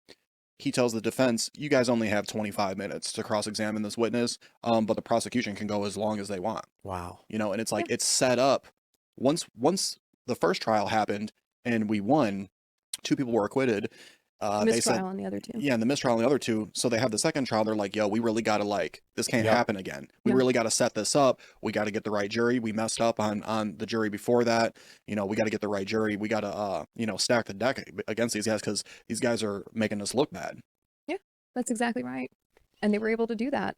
There was an issue with one of the jurors where he allegedly said as soon as he received the jury summons, he told people at work, oh, I hope I get on the jury for the Whitmer kidnapping case so I can HANG those guys. Wow. So that And was that's- that- reported their defense lawyers reported that there was a Was he little removed? meeting of So the- I go talked to my attorney Mike Hills about that, and because what happened is they found out that that juror said that, and then what happened is the judge took him back into his chambers with no other attorneys, Wow. just him and that guy, and then no recording, and walked out and said, "Yeah, he said he didn't say it, so yeah, we're good." And my attorney's, I'm like, that doesn't seem right. My attorney's like, I've never seen that happen where a judge takes a juror back into his chambers alone and doesn't record anything at all, and then bring him back out like everything's fine. He said, usually we all go in there, the prosecution, the attorney, with the judge and the juror, and talk and record about what's going on. But there's obviously doing secretive stuff. I don't think people realize where we're at in this country. No. I had a legal issue, and I was talking to a lawyer about a copyright lawsuit, and he said, "Do you want to win? Pick your jurisdiction. If you take this to an urban liberal district, you'll lose. If you take it to a conservative district, you'll win." And I'm just like, well, that's insane. Yeah, it How can shouldn't that be? like that. Well, because this country is so hyper polarized that, first of all, based on who I am, they're going to just immediately say, "Screw you, we'll destroy you." So it's not a jury of your peers anymore. Yep. The way Stephen Marsh describes it, and he's very much on the liberal side. He said there's a multicultural democracy emerging within a constitutional republic, and they both can't occupy the same space. He said that he aligns with the multicultural democracy. My response was, so you're seeking to supplant our constitutional republic, which is the foundation of this nation. And that's where we're at. So if you are in DC, if you're in an urban liberal district, you are looking at people who are not your peers. You're looking at people who live in an entirely different world with a different moral framework who want to destroy you. And I'm honestly surprised they acquitted you. Yeah. It's surprising, but I guess they did such a bad job of trying to frame you that the jurors had no choice. Yeah, even with the way they controlled that courtroom and prevented the jury from seeing so much evidence, what they saw was enough for them to be like, no, I don't think I'm going to convict any of these guys, not even Adam and Barry. Then they had the mistrial and the retrial, and that was even worse. And even what was it more in the retrial? More evidence was restricted or something like that? Yeah, even more was restricted. That's right. They basically control everything. Moreover, every single person who wanted to testify for these guys as defense witnesses. So some of these field training exercises had as many as 30 or 40 guys there. Wow. Families. They had barbecues, swimming. The informants are providing alcohol and marijuana for everybody. Huh. So you had lots of people that attended these FTXs that saw everything that was going on, but weren't charged or anything. They wanted to testify and tell their story. Every single person was threatened by the prosecutors on the stand. The media saw it. Nobody did anything. And how they did that was they didn't have the jury watch this occur. What they did was the judge was essentially like, oh, okay, so the defense has like 15 people that might want to testify on their behalf. Okay, we'll send the jury back in the jury room. All right, bring this person out. Okay, blah, blah, blah. Then they talk. And then, the judge goes, prosecution, what do you want to do? It's like, well, this person's facing 15 counts of providing this material support for terrorism, terrorist threats, and all of this stuff. And it's like just a woman who was there with her husband and their child. They were accusing the woman of... Yeah, like if she testifies, They could we're going to charge her. with that. Right, Wow. we could charge her. So essentially, they coerced and threatened every single person who was trying to testify on behalf of the defense. We just need to weed out cowardice in our culture. We need to teach bravery. Yeah. I was explaining this on IRL. Cowardice is simply when faced with your fears and a necessity to act, you refuse. And bravery is when faced with your fears and a necessity to act, you act. So a lot of people get offended at being called cowards. And I say, that's on you. If you are faced with true adversity, but you must act for the betterment of the world, and you refuse, if you're facing your fears and you refuse, that is what cowardice is. Now, if you take offense to that, I don't care. I did not make you a coward. You did. Right. If you are brave, and I don't care how you feel. You choose. And there are people who are faced with these circumstances where they say, "I'm not going to plead guilty to this." And there's a guy. I think his name is John Strand. Are you familiar? Yeah, the January 6th guy. Yeah, he was providing security to Simone Gold, I believe, the doctor. Yep. And they accuse him of all these insane things, and he refuses a deal. But the people who took deals, they get a slap on the wrist. The people who don't, they get made examples of. So he's going to jail for several years. But that's bravery. He knows the problem is the cowards destroy the fabric. The cowards allow the evil to persist. There's the famous quote. The way I phrase it is, it's not that evil exists, that's the problem. The problem is that good people do nothing. Yeah. And the actual quote is, all that is required for evil to succeed is that good men do nothing. And this is what I see. If we had a culture of people who are steadfast and honorable, the feds would have gone to these guys and said, plead guilty, and they would have said no. And they would have said, we will lock you up for the rest of your life. And they could laugh and say, good luck. Because that's what I do. If they came to me and say, we want you to testify this way, I'll be like, I'll do the opposite. Whatever you try to force me to do, I will do the opposite. So you can stop wasting your time, you can carry on and go bother somebody else, but it ain't coming from me. Too many people, however, are just like, I will do anything you say. Yeah. I don't know what they see in life. Like, I don't understand what the purpose of being here is if you are someone who would just drop to your knees at a moment's notice. Are you not here for the betterment of the world, for the betterment of those around you, for your families, for your friends? I genuinely can't wrap my head around this thought that I don't know if there exists anything in this world that would give me satisfaction to the point where I would sacrifice other people to obtain it. It doesn't make sense. Maybe this is the difference. People who are more satisfied with the success and achievements of others than their own is the difference. Is it really worth selling out this country, your state, your friends, your family, so that you can go home and have a slice of pizza? I don't know. Yeah, that's one thing that amazed me about, people like Ty Garbin and Caleb Franks is that, we're training and we're doing this stuff and these guys are pretty good. And they're put in this situation, and I'm thinking about all the stuff that they said while we were training. Yeah, I wouldn't do this. Yeah, I'd defend myself with that or whatever, all this big talk, and then once the state really comes down on them, they're like, oh no, like, it's like, yeah, bro, I thought you said this, dude. What are you talking about, man? All barking, no bite. Right. Oh my gosh. It was, yeah. Yeah, Funny. I've not dealt with anything like serious solitary confinement. Did they do anything like that to you when you were locked up?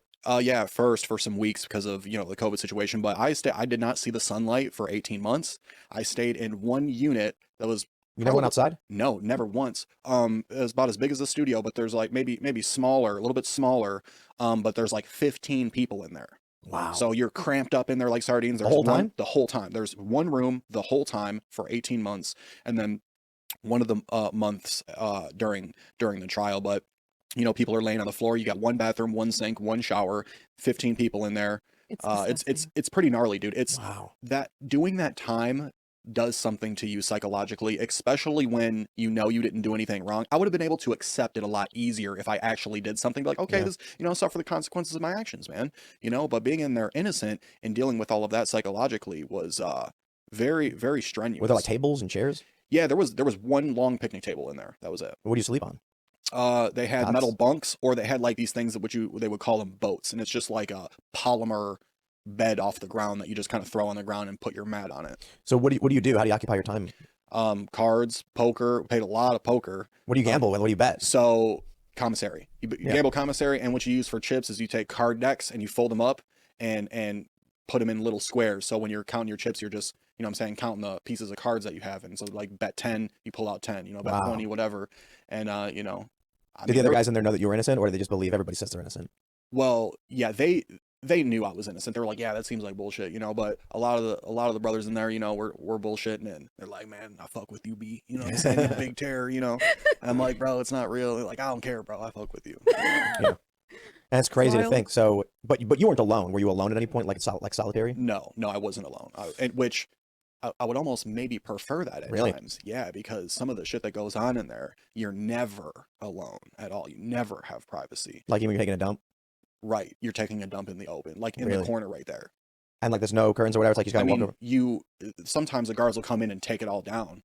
You know what I'm saying? But we have to someone's got to sacrifice their sheet, or we got to put two sheets together and Wow. take some soap and get it wet, crush it up, and then stick the sheet up against the wall to make a little curtain, take a pen, wrap it around there, a pencil or something, and hang it off the shower. You got to figure it out. Wow.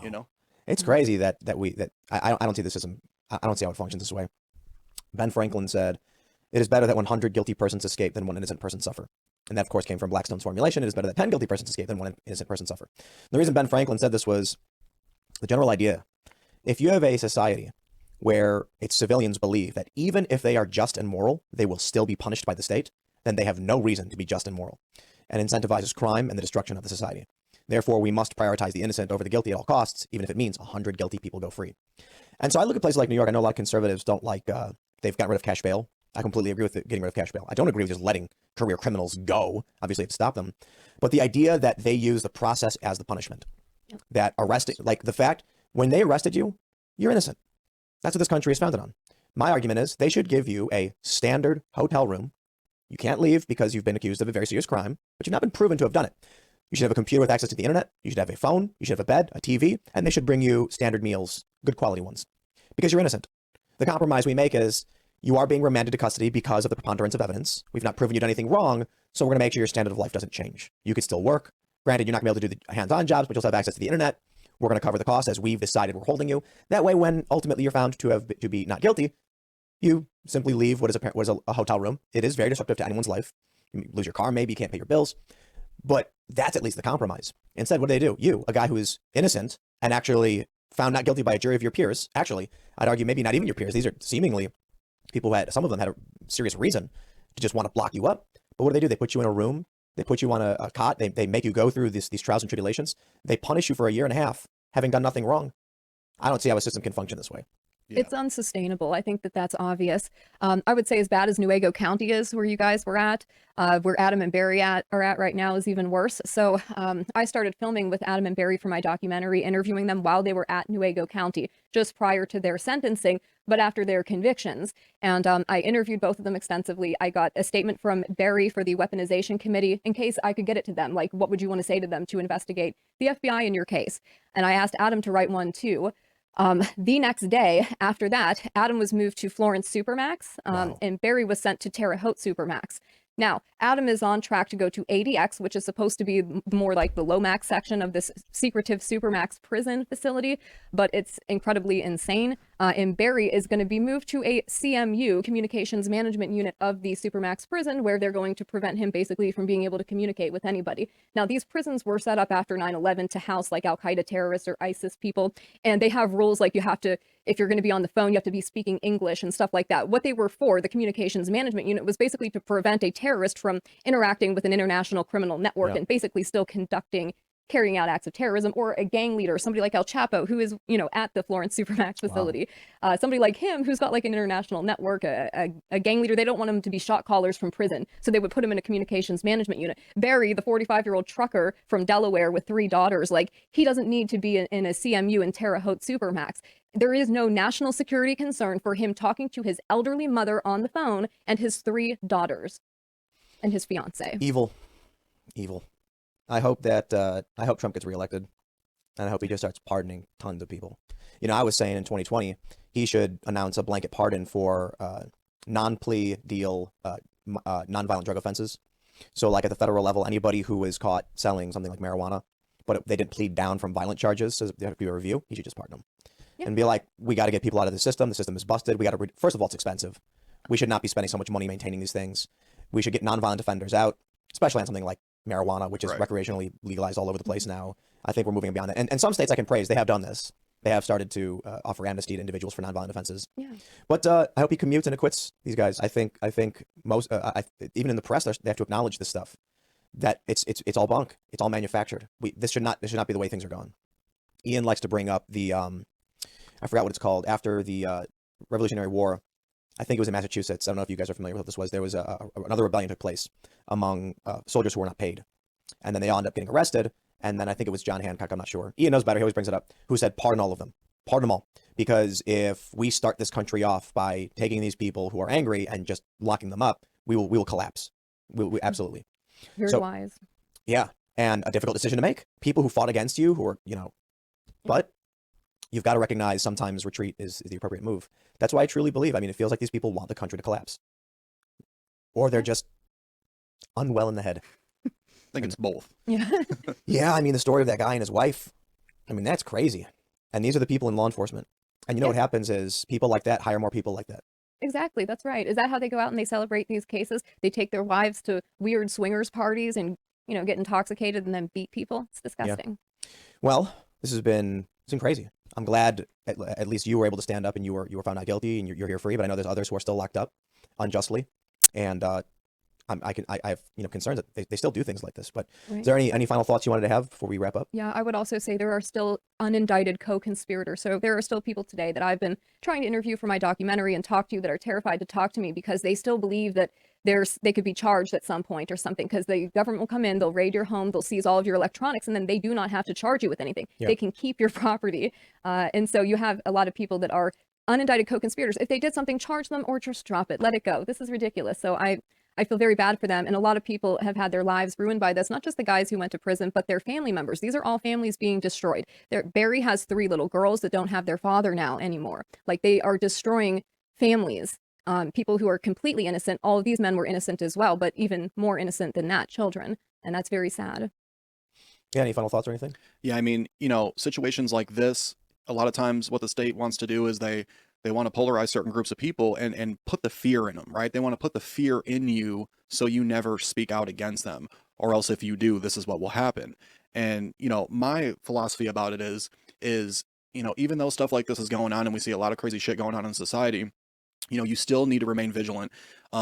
Stay connected with people you love. You know, get some storageable food, start gaining knowledge on how to take care of yourself and take care of your family and not be dependent on somebody else for your own life and your own sustenance, you know, and train and learn how to defend yourself. It's your human right to know how to defend yourself. Don't give away that responsibility to somebody else. Take action and learn how to do it yourself. And gaining this type of knowledge will empower yourself to make it to where, you know what, if everyone does this type of stuff, they can't do that to us anymore. They can't just come get us anymore, you know, because we're a solid unit. And you know, that's just my advice that I have is, you know, believe in something, believe in truth, believe in morality, and be willing to have the courage to stand up even when you're scared. Anything you guys want to shout out? Yes, of course. I'd like to shout out the documentary Kidnap and Kill an FBI Terror Plot that will tell the story when it's finished. You can watch the trailer for that on the website. It is the letter K and kfilm.com. I didn't want to buy the domain name kidnapandkill.com, so it's just kandkfilm.com. Right on. Do you have any social media? Yeah, or and if you want to check me out on Twitter, it's Brandon_Caserta, and check me out on TikTok as well, which is kinetic_truth. And if you want to hit up my Give Send Go and help me out, that's also givesendgo.com/kinetic_truth. And you can have me on Facebook as well. That's just my first and last name, Brandon Caserta. But I'm doing a lot of stuff on TikTok, and I'm doing a lot of stuff on Instagram as well. So go ahead and follow me there. Right on. This has been a blast. Thank you guys so much for coming and telling us about what was going on and where you're all at. We really do appreciate it. I hope things work out. I'm looking forward to the documentary. I hope these other guys that are still awaiting, I think, how many are still awaiting trial? Is it? There's a few, I think just 3 now, Eric Molitor and the Null brothers that are facing trial this summer in Antrim County. So people can pray for them. I think that would be nice. Absolutely.